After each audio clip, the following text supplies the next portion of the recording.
Hello everyone. So good to be with you once again. I'm Charles Wells and you're watching a brand new edition of the Patriot Preacher. Today folks, we are going to address yet another very divisive issue in this country, and the issue we're going to discuss is probably the most explosive and emotionally charged issue that can ever be dealt with, and that is abortion. Now if you want to get into a yelling and screaming match with a liberal, especially someone who is a self-described feminist, then simply come out against abortion and I guarantee you that'll do the trick. Now, what prompted me, of course, to address this issue is the recent court ruling in Texas, where I live, where abortion was basically banned outside of the 6-week point where a fetal heartbeat can be heard.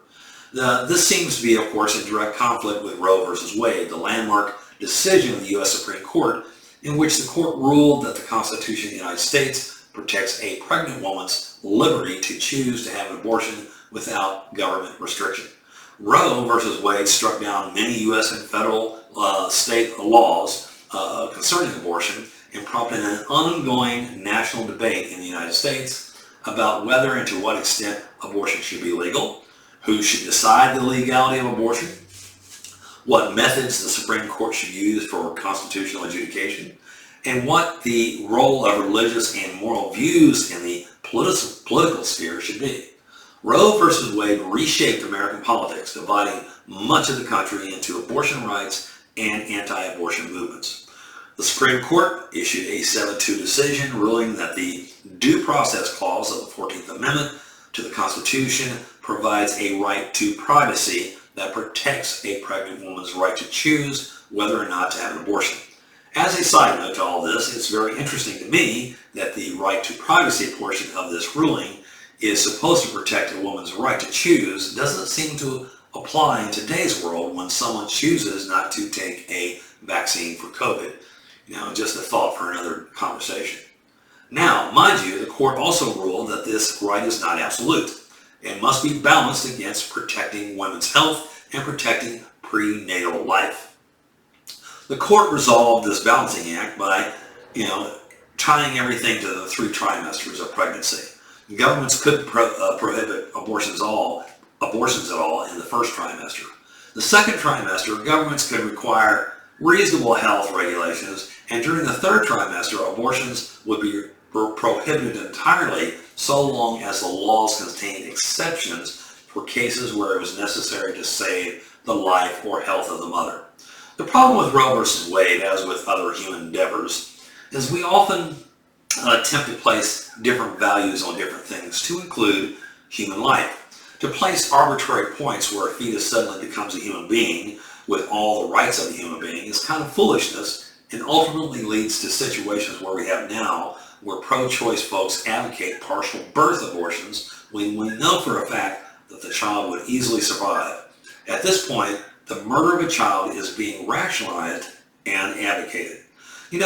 Conservatives are often painted with a broad brush as being unsophisticated because we often look at things as being black and white. And if you don't see things in shades of gray, then you must be an uneducated simpleton who is intellectually incapable of discerning or distinguishing fine nuances of complex issues. But the fact is, most things in this life are indeed black and white, even the ones that we find very emotionally charged. And abortion is no different in this regard. You see, abortion is either okay or it's not okay. And it's really just as simple as that. And by being okay, I mean it's okay from a moral standpoint. And since this standpoint must be universal, I'm again applying an absolutist point of view, and therefore implying that there is a creator whose laws that we must all abide. As with everything else I refer to, if there is indeed no such thing as a creator or God, then really anything goes. There's no such thing as genuine morals except the ones we decide to make up. And therefore abortion is absolutely okay and permissible, as is everything else in society we determine to be okay.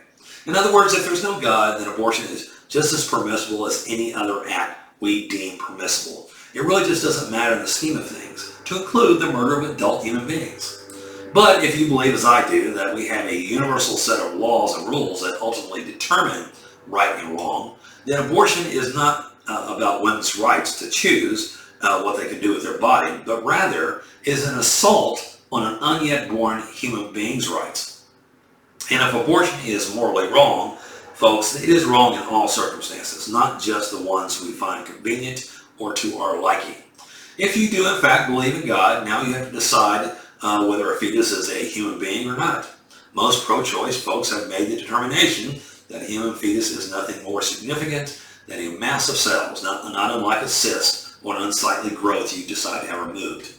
This thought process is necessary to support their argument that women have the fundamental right to determine what they want to do with their own bodies, to include the termination of someone else's existence.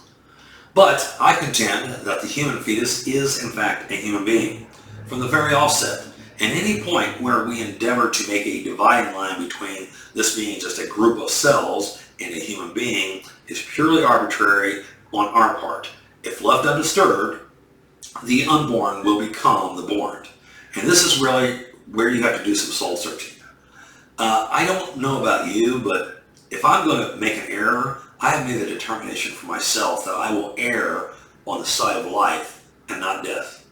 And as far as the innocent is concerned, what could be more innocent than the unborn child who is wholly incapable of speaking up on his or her own behalf?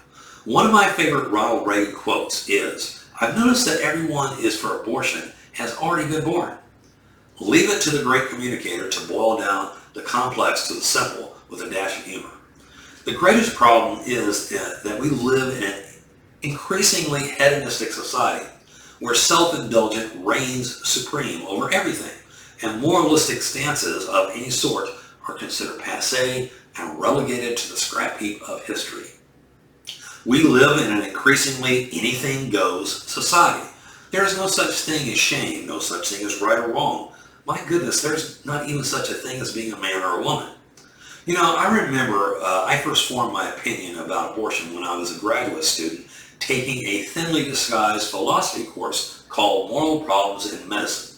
Up until then, I was under the impression that philosophy was a kind of a touchy-feely kind of course.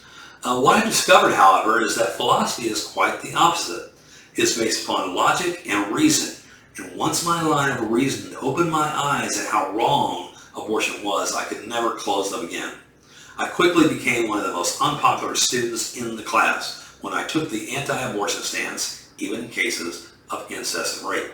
Since if abortion is wrong, then killing the child in these cases is simply creating two victims. Two wrongs don't make a right, as they say. Now, I will be the last one to pass judgment on someone else. If a woman decides, in fact, to have an abortion, it is not my place to make judgments about her character or reasoning. That is truly between her and God, but I would strongly urge any woman considering abortion to take a step back, get counseling from people you trust before you make your decision. After all, once you go through with an abortion, you can't take it back. And I've known many women throughout the course of my lifetime who have regretted their decisions later in life. There are numerous organizations on the left that seem to be the champions of people's rights. Planned Parenthood is, of course, one of these organizations. But as with most organizations that exist on the left, the title of the organization really doesn't have anything to do with who they really are, and as often is the case, represents the opposite of who they are. There is no planning for parenthood in Planned Parenthood. Planned Parenthood is, in fact, an abortion mill. It's not about choice. It's not about children. It's not about counseling or sexually transmitted disease testing or birth control. Now, they will attempt to convince you that those are all things that they offer, but in fact, they are offered as a bundled service with the abortion. They unbundle those services in their statistics to give the impression that the abortion is only a small part of what they offer, when it is in fact all they offer. They are on a quota system, and when they don't meet their quota, the pressure is put on to do so. Basically, it's a factor of death, and it's being subsidized by American taxpayer money. Pro-choice advocates often point to incest and rape victims as the reason a woman should have the right to terminate a pregnancy.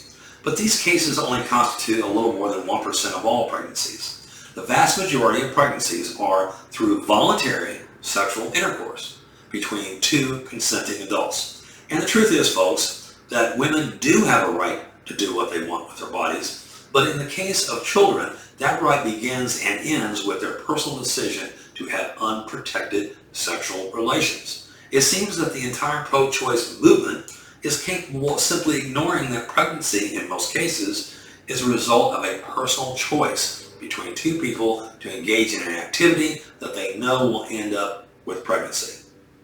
They act as if the women who are seeking to have an abortion had nothing to do with the pregnancy. But to acknowledge that would be giving value to personal responsibility, and that is seemingly not a viable choice into today's permissive society. Planned Parenthood assets are $2 billion. In 2019 fiscal year alone, they were responsible for killing 345,672 unborn children. Barbara Sanger, the founder of Planned Parenthood, in articles such as these, the eugenic value of birth control propaganda and birth control and racial betterment, Sanger explained her reasonings for why she believed women need birth control.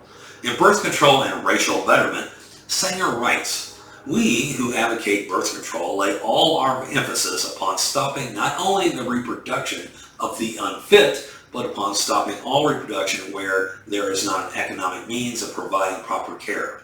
Her articles and speeches are riddled with these kinds of beliefs, such as this, and to prove this, she considered there is to be a close link between birth control and eugenics. Now, eugenics espouses the belief that a certain group of people has the right to determine who should live, who should reproduce, and who should die. Sanger believed that the poor, the disabled, the mentally challenged, and others like them were unfit and should not procreate. The first step would be to control the intake and output on morons, mental defectives, epileptics, she wrote in a document called My Way to Peace. The second step would be to take an inventory of the second group, such as illiterates, pumpers, unemployables, criminals, prostitutes, dope fiends, classify them in special departments under government medical protection, and segregate them on farms and open spaces. Sanger's work with the poor intensified, and in 1921 she established the American Birth Control League, which eventually took the name Planned Parenthood. The fact is that almost 80% of Planned Parenthood clinics are located in or near either African American or Hispanic neighborhoods. Ryan Plum, founder and chief creative officer of the Radiance Foundation, an organization founded to educate people about the sanctity of all human life, teaches this: abortion is the #1 killer of black lives, outnumbering the CDC's reported top 15 leading causes of deaths among blacks in 2014 combined. This has been by historical design. It's called eugenics, the racist and elitist, basically pseudoscience that birthed Planned Parenthood. And while many of its racist roots have been forgotten in the sands of time, if we simply disregard all those, it's still simply a company making money off the dismemberment of the tiniest and most helpless of human beings, and in some cases proven to have made money off their tissue and organs. Folks, I could go on and on forever about how evil this organization is, but this is something you have to come to terms with on a personal level. I believe a fetus is in fact a human being. I believe therefore the unborn human being has a right to live separate from the mother's right or the father's right to terminate that precious life. I believe we have come to a point in this society where we have routinely rationalized what can only be characterized as evil behavior, and not just on this topic, but a host of others.